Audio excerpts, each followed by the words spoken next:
আসসালামু আলাইকুম সবাইকে। কেমন আছেন সবাই? আমরা আলহামদুলিল্লাহ ভালো আছি। আর আশেপাশের নয়েজগুলো একটু সবাই স্কিপ করবেন। ওগুলা বাদ দিয়ে আমার কথাগুলো জাস্ট শুনবেন। আর যারা আমাদের ভিডিওগুলো ফেসবুক থেকে দেখছেন তারা ফলো এবং লাইক করে দিবেন। আর যারা আমাদের ভিডিও ইউটিউব থেকে দেখছেন তারা কিন্তু সাবস্ক্রাইব করতে ভুলবেন না। আর একটা কমেন্ট করে যাবেন ভিডিও কেমন হচ্ছে। আর সকালে একটু বাইরে যাওয়ার পর বেলি ফুল দেখলাম, তাই ছোট একটা ক্লিপ নিলাম। আর এখানে গিয়ে দুপুরের খাবারের সময়ের ভিডিও করলাম। এখানে ছিল 3 পদের ভর্তা, দেখতে পাচ্ছেন। ভর্তা কিন্তু সবারই অনেক বেশি পছন্দ। আর এটা গিয়ে কাঁচামরিচ দিয়ে একদম শুটকি দিয়ে ঝাল ঝাল ভর্তা। আর একটু বোম্বাই মরিচ কিন্তু অ্যাড করা হয়েছে, আরও বেশি ঝাল হয়েছিল, অনেক টেস্টি ছিল। যাই হোক, আর এটা ছিল গিয়ে রসুনের ভর্তা, একদম সলিড রসুন, আস্ত রসুন, মানে ভালো মতো টেলে নিয়ে তারপর লাল মরিচ দিয়ে ভর্তা করা হয়েছে। আর এটা আলুকে ভেজে, আলু দিয়ে একটা ভর্তা, জাস্ট সব ইনগ্রিডিয়েন্ট ভেজে, আলু ভেজে নেওয়া হয়েছে, তারপর একসাথে একটা ম্যাশ করে ভর্তা তৈরি করা হয়েছে। আর হুট করে দেখলাম আব্বু বাঁধাকপি নিয়ে আসছে। আর এই যে বাঁধাকপিগুলো আম্মু বললো কেটে দিতে, তো দিলাম। আর হুট করে দেখলাম যে এখন বাঁধাকপির সিজন চলে আসছে কিনা জানি না, বাট বাঁধাকপি কিন্তু বাজারে আছে। তো এই যে আম্মু রান্না করলো রুই মাছ দিয়ে বাঁধাকপি।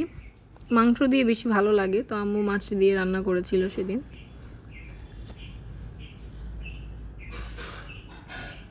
আর এটা গিয়ে মগজ ভাজি, খাসির মগজ ছিল বাসায়, তো এগুলো আম্মু ভাজি করে নিল আর কি। মগজ তো খেতে ভালোই লাগে। আর একদম মানে ঝাল ঝাল করে করে ভাজি করছে, একদম গ্রেভি নাই, টানায় টানায় ভাজি করছে, বেশ ভালোই লাগছে খেতে। আর আব্বু আম্মু আর আমার ছোট ভাই গিয়েছিল একটু বাহিরে ওর কিছু ইম্পর্টেন্ট জিনিস কেনার জন্য। আর তখনই কিন্তু এই যে নাস্তা নিয়ে আসছে, পেঁয়াজু, বেগুনি, পুরি, এরকম টাইপের। আর ও যা যা কিনছে একটু দেখাই। আর এটা গিফট পেয়েছে ও, এই গেঞ্জিটা। জাস্ট দেখতে কিন্তু অনেক সুন্দর। আর সামনে গিয়ে জাস্ট একটা মতন আর কি, লেটারের মতন 3টা লেটার দেওয়া এরকম। আর এটার সাথে ম্যাচিং প্যান্টও দিয়েছে একটা গিফট ওকে। এই তো। আর প্যান্টের কালারটা একটু মানে অ্যাশি টাইপের ছিল। আর এটা সেম গেঞ্জির আরেকটা ভার্সন আর কি, অন্য একটা ডিফারেন্ট কালার। এই তো, এটা আর খুলে দেখালাম না। আর ও বেসিকলি গিয়েছিল পাঞ্জাবি কেনার জন্য, কজ ও গিয়ে হুজুরের কাছে দুপুরে পড়তে যায়, তো হুজুরের কাছে গেলে ওর পাঞ্জাবি পরে যেতে হয়। তো যেই পাঞ্জাবিগুলো আগে পেয়ার আপ করতো ওগুলো গিয়ে একটু পুরনো হয়ে গেছে, তো এই জন্য আবার গেল একটু পাঞ্জাবি কেনার জন্য। আর ছোট মানুষের পছন্দ বুঝতেই পারছেন, ওইটা নিজে পছন্দ করে কিনছে। আর এটা নিয়ে যাওয়া হয়েছিল মাপের জন্য, এই যে ঈদের পাঞ্জাবিটা আর কি, ও কাবলি নিয়েছিল ঈদের সময়। এটার মাপ তো ঠিক ছিল, যার কারণে ওই সেম মাপেরই কিন্তু 2টা পাঞ্জাবি নেওয়া হয়েছে ওর জন্য। আর এটাও ভেবেছে নাকি মানে কোরবানি ঈদের দিন পরবে, আর পরবে না। এই যে প্রথমে যে পাঞ্জাবিটা ছিল সেটা পরা শুরু করে দিছে। আর এটা গিয়ে এখনও পরে নাই, রেখে দিছে, জাস্ট কোরবানি ঈদের সময় পরবে। আর ব্ল্যাক কালার ওর প্রচণ্ড পছন্দ, কি বলবো। ব্ল্যাকের জন্য কিন্তু 2-1টা দোকান এক্সট্রা ঘুরতে হয়েছে, যে ব্ল্যাক কালার মিলতেছে না। কিন্তু সিকোয়েন্সেরগুলো পাওয়া যাচ্ছে, কিন্তু সিকোয়েন্স পরলে নাকি ওর হুজুর বকা দিবে, যার কারণে ও গিয়ে এরকম একটা পাঞ্জাবি পেয়ার আপ করলো যেখানে কোনো সিকোয়েন্স নাই। আর এখানে গিয়ে আম্মু কয়েকটা বেডশিট নিয়ে আসছিল, এই বেডশিটগুলো একটু দেখাই। আমি কিন্তু খুলে দেখাবো না, জাস্ট উপরের পার্টটুকু দেখাবো। আর এটা ছিল পুরোটা জমিন গিয়ে লাল, আর এখানে ডিজাইনটা ছিল ব্ল্যাক আর হোয়াইটের মধ্যে।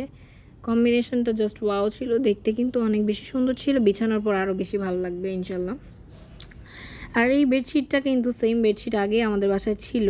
আর এটাতে গিয়ে আমার ছোট ভাই মেহেন্দি লাগানোর পর আম্মু গিয়ে আরেকটা নিয়ে আসছে, আম্মুর এই কালারটা ভালো লাগছে যার কারণে নতুন আরেকটা নিয়ে আসছে। এটা কিন্তু আগে একবার দেখেছেন ঈদের ব্লগে আমাদের এই বেডশিটটা, তো এটা নষ্ট করে ফেলছে আমার ছোটো ভাই, তো আম্মু আবার নতুন একটা নিয়ে আসছে। আর এটা ছিল পার্পল কালারের মধ্যে আরও একটা মানে ভ্যারিয়েশন। এটা গিয়ে একটু কালারফুল ছিল, 2টা কালারের কন্ট্রাস্ট ছিল ফ্লাওয়ারের মধ্যে। আর এছাড়াও পাতাগুলোও কিন্তু কালারফুল, যার কারণে বিছানাটা আরও বেশি সুন্দর লাগতেছিল। আর সাথে কিন্তু বালিশের কভারও ছিল। আর এই যে 2টা দেখতে পাচ্ছেন, এটা লং গাউন টাইপের, কিন্তু কাইন্ড অফ বোরকা অ্যাজ ইউজুয়ালি ব্যবহার করা যাবে। আর এটা হচ্ছে গিয়ে একটা প্রবলেম ছিল, এটার যে নিচের ইনারটা কিন্তু আপনার হাঁটুর নিচ পর্যন্ত থাকে। এটা আমার খালামণি গিফট করেছিল আর কি। আর এটা হচ্ছে ইনারটা যেহেতু হাঁটু পর্যন্ত থাকে, আম্মু বলল যে এটা এইভাবে করার দরকার নেই, পরার দরকার নেই, আমি এটাকে ঠিক করে দিব আর কি। আম্মু হচ্ছে টেইলরের কাছে গিয়ে নিচের ফ্যাব্রিকটা চেঞ্জ করে একদম পুরোপুরি পা পর্যন্ত করে দিবে, যার কারণে এটা হচ্ছে বোরকা হিসেবে ব্যবহার করা যাবে। এমনিতেও চাইলে পরা যায়, বাট এমনি পরবো না আমরা, এটা হচ্ছে নিচেটা ঠিক করে দেন পরবো। আর এখানে সামনে দেখতে পাচ্ছেন কুচি আছে, তারপর লেস ওয়ার্ক করা আছে, আর বাটনও কিন্তু ছিল, দুইটা করে 6টা বাটন ছিল। আর এখানে হচ্ছে গিয়ে ফিতাও আছে, আর হাতটা হচ্ছে গিয়ে কুচি হাতা। এই যে এখানে কিন্তু শো করছে যে এখানে ভেতরের ইনারটা কিন্তু হচ্ছে আপনার হাঁটু পর্যন্ত, এটা কিন্তু ক্লিয়ারলি বোঝা যাচ্ছে। এই জন্য এটাকে হচ্ছে আমরা রিপেয়ার করবো আর একটু বেশি অ্যাডভান্সড করব, যাতে একদমই পুরো পা পর্যন্ত নিচের ইনারটা থাকে। আর এই ফেব্রিকটাও সুন্দর ছিল, আর একদম হচ্ছে এটা জর্জেটের মধ্যে। আর এরপর হচ্ছে চা বানিয়ে নিলাম ভিডিও করার পরে।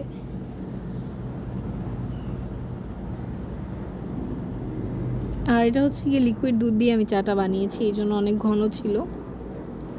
থিকনেস চায়ে যত থাকে তত কিন্তু মজা লাগে, যাই হোক। আর এখানে আমি হচ্ছে